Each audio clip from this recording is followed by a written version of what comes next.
4000 essential English words. سلور زره د انګلیش هغه ضروری الفاظ، سلور زره د انګلیش هغه بنیادی الفاظ چې د هغې په مدد سره ستاسو انګلیش لږ نه او ډیر زیات امپروف کیدای شي.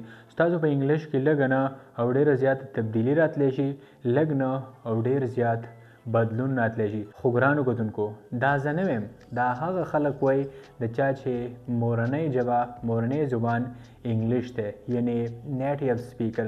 هغه وایي که چېرته ته غواړې چې ته د چا سره په انګلیش کې روانې خبرې وکړي، یعنی ته ډاډه انګلیش ووایې، ته روان انګلیش ووایې، نو بیا صرف او صرف تاله په وکیبلري باندې ډېر زیات فوکس کول پکار دی. بیا تعالی صرف او صرف زیاته وکیبلری زده کول پکار دی چې څومره هم ستاسو وکیبلری سیوا وي نو هغومره به ته ډاډه انګلیش ویلی شي، هغومره به ته روان انګلیش ویلی شي. ګرانو کتونکو نو په دغه سلسله کې ونس اګین زه ستاسو مخې ته مخاطب یم. نن به یو ځل بیا موږ په دې ویډیو کې څه موسټ امپورټنټ موسټ کروشل وکیبلری زده کوو چې د هغې په مدد سره به ستاسو انګلیش ډېر زیات امپروف شي. نو ګرانو کتونکو وخت ضایع کول نه غواړو، راځئ چې دغه وکیبلری زده کول شروع کړو. اور فرست ورډ از اپلاډ. زمونږ اولنی ورډ اولنی ټکی چې کومه دی هغه اپلاډ دی او اپلاډ ویلی کېږي خراج تحسین پیش کرنا. خراج تحسین پیش کولو ته په انګلیش لینګویج کې ویلی کېږي اپلاډ. خو اوس ګرانو کتونکو خراج تحسین پیش کرنا د دې څه مطلب دی؟ د دې مطلب دا دی د چا تعریف کول، د چا په راتللو باندې تالیا بجا وهل، چا ته هرکلی ویل، چا باندې افرین ویل، دې ته ویلی کېږي اپلاډ، یعنی چا ته عزت ورکول، چا ته خوشحالیدل. نو د دې لپاره په انګلیش لینګویج کې استعمالیږي اپلاډ. او ګرانو کتونکو د دې سیکنډ فارم دی اپلاډډ او تھرډ فارم یې هم دی اپلاډډ او څلورم فارم څلورم حالت دی اپلاډینګ. لکه فار ایگزامپل که زه ویم چې پاکستان اپلاډز ټو امریکا، د پاکستان اپلاډز ټو امریکا مطلب دا دی چې پاکستان امریکا ته خراج تحسین پیش کوي، پاکستان امریکا ته عزت ورکوي، پاکستان د امریکا تعریفونه کوي، په امریکا باندې افرین وایي. پاکستان اپلاډز ټو امریکا یعنی پاکستان امریکا ته خراج تحسین پیش کوي. another word is appeal او د اپیل معنی ده التجا کرنا یا فیصله چاهنا، د چا نه فیصله غوښتل. دې لپاره په انګلیش لینګویج کې استعمالیږي اپیل او د دې سیکنډ فارم دی اپیلډ او تھرډ فارم یې هم دی اپیلډ او څلورم فارم څلورم حالت یې دی اپیلینګ. لکه فار ایگزامپل که زه ویم چې شي اپیلز ټو می، نو مطلب یې دا دی چې هغه زمانه فیصله غواړي. شي اپیلز می کومه چې د پریزنټ انډیفینټ ټینس جمله ده هغه زمانه فیصله غواړي. شي اپیلز می. یا زه ویم چې فار ایگزامپل د کرکټ په باره کې دا هغه اپیل دی کومه چې په کرکټ کې پلیران استعمالوي. فار ایگزامپل که زه د کرکټ په باره کې ویم چې محمد رضوان اپیلز ایوری ټایم ټو امپایر، مطلب یې دا دی چې محمد رضوان په هر وخت کې امپایر ته اپیلونه کوي، په هر وخت کې د امپایر نه فیصله غواړي. محمد رضوان اپیلز ایوری ټایم ټو امپایر. ګران کتونکو زه امید لرم چې تاسو به په دې باندې پوه شوي یئ. یو بل ورډ دی، یو بل ټکی دی الاو او الاو ویلی کېږي اجازت دینا. چاته اجازت ورکول دې لپاره په انګلیش کې استعمالیږي الاو او ګرانو کتونکو د دې سیکنډ فارم دی الاوډ او تھرډ فارم یې هم دی الاوډ او څلورم فارم څلورم حالت یې دی الاوینګ. فار ایگزامپل که زه ویم چې هغه ما ته اجازت نه راکوي، یعنی د یو کس په باره کې ویم چې زه خو هلته ځم خو هغه کس ما ته اجازت نه راکوي. دې لپاره په انګلیش کې استعمالیږي he does not allow me. د he does not allow me مطلب دا دی چې هغه ما ته اجازت نه راکوي. ګرانو کتونکو تاسو داسې ویلی شئ he doesn't allow me کومه چې د does not کنټریکشن فارم دی. یا زه ویم چې he allows me هغه ماته اجازت راکوي یعنی کوم چې د present indefinite tense sentence ده he allows me ګران کوونکو زه امید لرم چې تاسو به په دې باندې هم پوه شوي یئ او اوس راځئ چې یو بل ټکی یو بل word هم زده کړو another word is alter او alter استعمالیږي تبدیل کرنا یعنی د alter معنی ده تبدیل کرنا یو سیز بدلول د لپاره په انګلیش کې استعمالیږي alter او د دې سیکنډ فارم ده altered او تھرډ فارم یې هم ده altered او څلورم حالت ده altering فار ایگزامپل که زه ووایم چې هغه خپل روټینز نه بدلی یعنی هغه خپل معمول نه بدلی د یو کس په باره کې ووایم چې هغه اوس هم ناوخته پاسي سیګریټ څکي هلته ځي دلته ځي یعنی خپل روټینز نه بدلی دې لپاره په انګلیش کې استعمالیږي he does not alter his routines the he does not alter his routine مطلب دا دی چې هغه بالکل خپل روټین خپل معمول نه بدلی ګرانو کتونکو او که زه فار ایگزامپل د یو جینۍ په باره کې ویم زه وایم چې هغه خپل عادتونه نه بدلی نو دې لپاره په انګلیش کې استعمالیږي she does not یا she doesn't alter her habits او د she doesn't alter her habits هم مطلب دا دی چې هغه خپل عادتونه نه بدلی ګران کتونکو زه امید لرم چې تاسو به پوه شوي یئ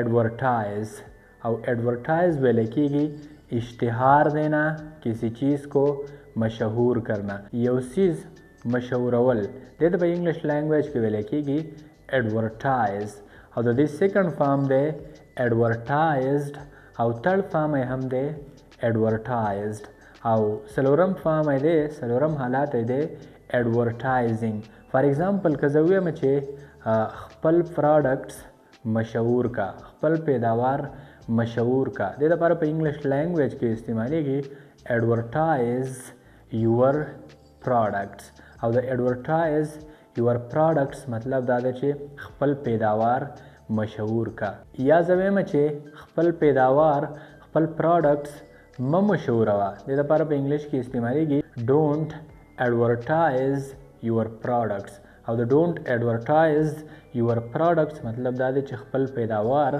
خپل products مه مشهوروه another word is advocate او advocates ویل کېږي وکالت کولو ته د چا په ځای باندې سوال جواب ورکولو ته په انګلیش لینګویج کې ویل کېږي advocate او د دې سیکنډ فارم دی advocated او تھرډ فارم یې هم دی advocated او څلورم حالت څلورم فارم یې دی advocating لکه فار ایگزامپل که زه یو کس ته ووایم چې مهرباني وکړه زما وکالت وکړه مهرباني وکړه زما سوال جواب وکړه دې لپاره په انګلیش لینګویج کې استعمالیږي پلیز advocate me او د پلیز advocate me مطلب دا دی چې مهرباني وکړه او زما سوال جواب وکړه مهرباني وکړه زما وکالت وکړه ګران کتونکو زه امید لرم چې تاسو به په دې باندې پوه شوي یئ او اوس راځئ چې یو بل vocabulary زده کړو یو بل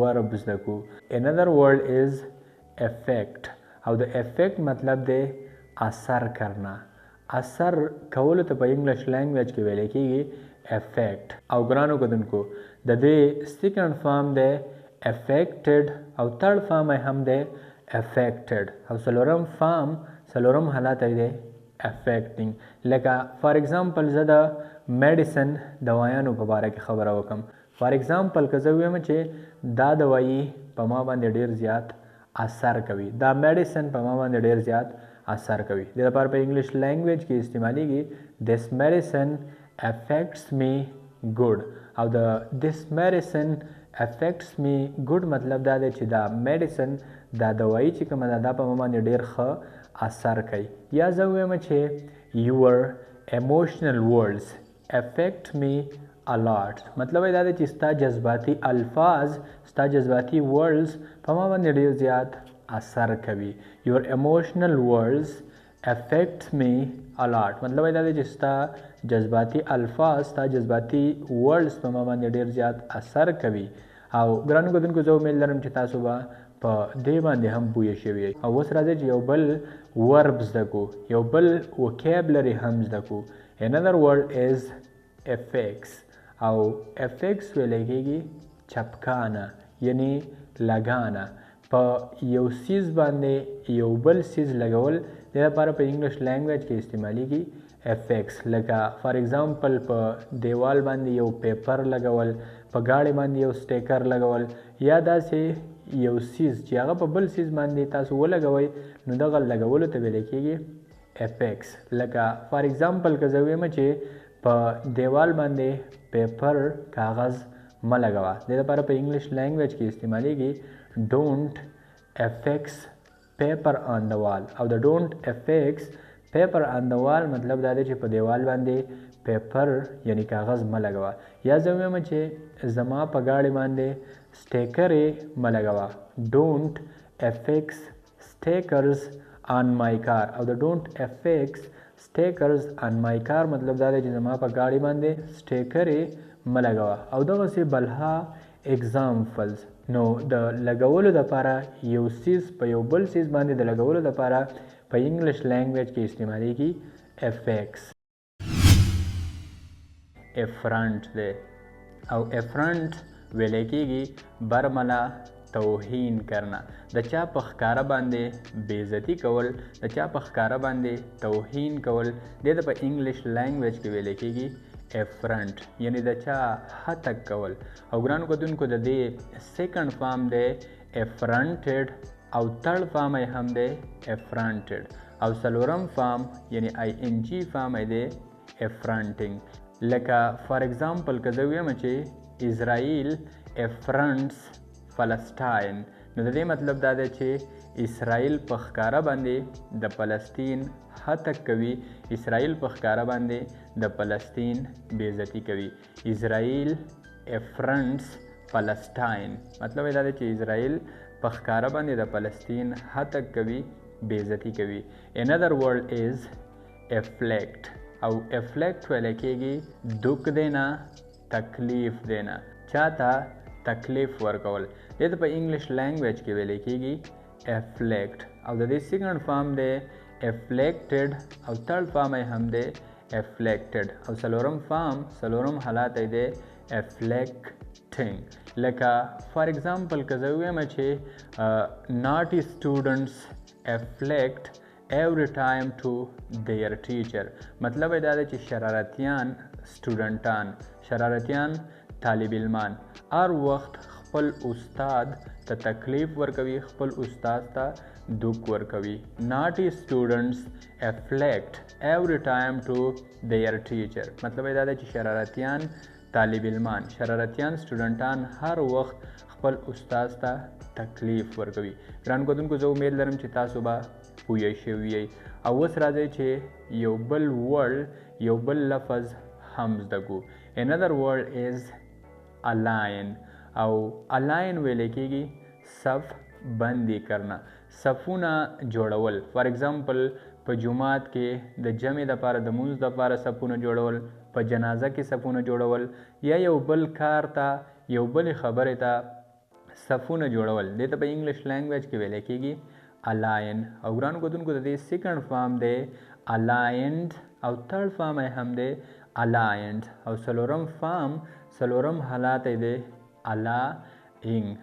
ګرانو کتونکو فار ایگزامپل که زه چاته ویم چې شابه زر کوئ اله صفونه جوړ کړئ یعنی تادي کوئ صفونه جوړ کړئ. دې لپاره په انګلیش کې استعمالیږي الاین hurry up. د الاین hurry up مطلب دا دی چې شابه کوئ اله صفونه جوړ کړئ. ګرانو کتونکو زه امید لرم چې تاسو به په دې هم پوه شوي یئ. او اوس راځئ چې یو بل لفظ هم زده کړو.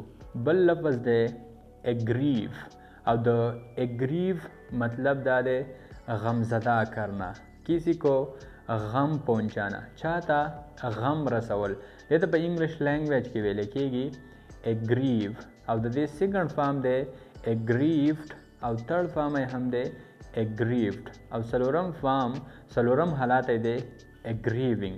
لکه فار ایگزامپل که زه ووایم چې یو اګریو می، نو مطلب یې دا دی ته ما ته غم را رسې، ته ما غم زده کې. یو اګریو می مطلب یې دا دی چې ته ما ته غم را رسې. خو ګرانو کتونکو اوس په افلیکټ او په اګریو کې څه فرق دی؟ ځکه افلیکټ مونږ وویل چې چاته تکلیف ور رسول، چاته دوک ور رسول، او اګریو مونږ وویل چې چاته غم ور رسول، چاته څوک غمزده کول. کله چې تاسو چاته فزیکلی تکلیف ور ورسوئ، یعنی څوک چېرته خوږ کوي، د چا څه لانجه وکوي، یعنی چاته فزیکلی تکلیف ور ورسوئ، نو دې ته ویلی کېږي افلیکټ.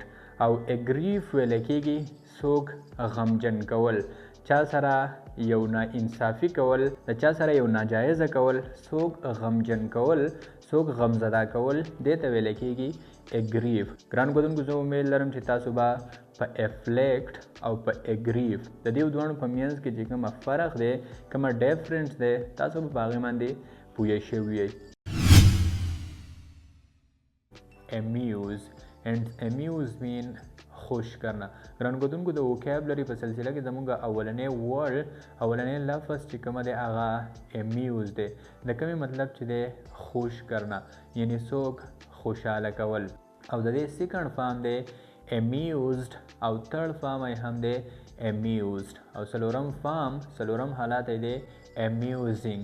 لکه فار ایگزامپل که زه د یو جینۍ په باره کې خبره وکړم او زه ووایم چې هغه ما خوشحاله کوي، یا زه د یو هلک په باره کې خبره وکړم، یا د خپل ټیچر په باره کې خبره وکړم، یا د خپلو والدینو په باره کې خبره وکړم، یا په سوسایټي کې د بل چا په باره کې خبره وکړم او زه وایم چې هغې ما خوشحاله کوي. فار ایگزامپل زه د یو جینۍ په باره کې خبره وکړم، نو دې دپاره په انګلیش کې استعمالیږي شي امیوزز می. او د شي امیوزز می مطلب دا دی چې هغه ما خوشحاله کوي. یا زه د خپل ټیچر په باره کې خبره وکړم، زه وایم چې مای ټیچر امیوزز می، مطلب یې دا دی چې زما استاد، زما ټیچر ما خوشحاله کوي. another word is amends and amend mean ترمیم کرنا، بدلون کرنا. ګرانو کتونکو زموږ څخه بل ورډ، زموږ څخه بل لفظ دی امینډ، د کومې مطلب چې دی ترمیم کرنا، یعنی بدلون کول. او د دې سیکنډ فارم دی امینډډ، او تھرډ فارم یې هم دی امینډډ، او څلورم حالت یې دی امینډینګ. لکه فار ایگزامپل که زه ووایم چې شهباز شریف په آیین کې ترامیم وکړو، د پاکستان په آیین کې بدلون وکړو، دې لپاره په انګلیش کې استعمالیږي شهباز شریف امینډډ ان کانسټیټیوشن. او مطلب یې دا دی چې شهباز شریف په آیین کې په دستور کې ترامیم وکړو. شهباز شریف امینډډ ان کانسټیټیوشن. ګرانو کتونکو زه امید لرم چې تاسو به پوه شوي یئ. او اوس راځئ چې یو بل ورډ زده کړو، یو بل لفظ هم زده کړو. another word is amaze and amaze mean حیرت میں ڈالنا. زمونږ بل ورډ، بل لفظ دی امیز، د کومې مطلب چې دی څوک حیرانول، یعنی څوک په حیرت کې اچول. ګرانو کتونکو د دې سیکنډ فارم دی امیزډ، او تھرډ فارم یې هم دی امیزډ، او څلورم حالت یې دی امیزینګ.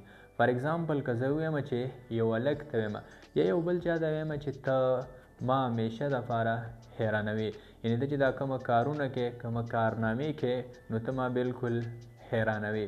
دې دپاره په انګلیش کې استعمالیږي یو امیز می. د یو امیز می مطلب دا دی چې ته ما حیرانوي، یعنی ته ما بالکل په حیرت کې اچې. ګرانو کتونکو زه امید لرم چې تاسو به پوه شوي یئ. او اوس راځئ چې یو بل ورډ هم زده کړو. another word is announce and announce mean اعلان کرنا. زموږ څخه یو بل ورډ، یو بل لفظ دی announce، د کومې مطلب چې دی اعلان کرنا، د یو خبرې، د یو څیز اعلان کول. د دې سیکنډ فارم دی announced، او تھرډ فارم یې هم دی announced، او څلورم حالت یې دی announcing. ګرانو کتونکو فار ایگزامپل که زه ووایم چې ګورنمنټ آف پاکستان announced that don't come out from homes मतलब دا دی چې د پاکستان ګورنمنت اعلان کړی دی چې د کورونو نه مه راوځئ. ګورنمنت آف پاکستان اناؤنسډ دیٹ ډونټ کم آؤٹ فرام ہومز. او دغسې نور هم بلا اگزامپل. ګرانو کتونکو که چېرته تاسو غواړئ چې تاسو نور هم دغسې د انګلیش لینګویج وکیبلري زده کړئ نو بالکل څه وکیبلریز خو موږ اپلوډ کړي دي خو د نور وکیبلري زده کولو لپاره بالکل تاسو په کمنټ سیکشن کې یو کمنټ پرېږدئ او انشاءالله ستاسو د کمنټ مطابق به زموږ راتلونکي ویډیو وي. او که چېرته تاسو په انګلیش کې په یو ټاپک کې کنفیوز یې یعنی تاسو په ایکټیو وایس پیسیو وایس کې ماډل وربس پارټس آف سپیچ 12 tenses spoken English او دغسې ډایرکټ نریشن ان ډایرکټ نریشن او د دې نه علاوه نور هم بلها د انګلیش سره ریلیټډ ټاپکس وي تاسو په هغې کې کنفیوز یئ نو تاسو بالکل موږ ته یو کامنټ وکړئ او انشاءالله موږ به ټرای کوو چې ستاسو دغه کنفیوژن یعنې دغه مسله هم ختمه کړو. د ویډیو کتلو ډېره مننه. تھینک یو سو مچ.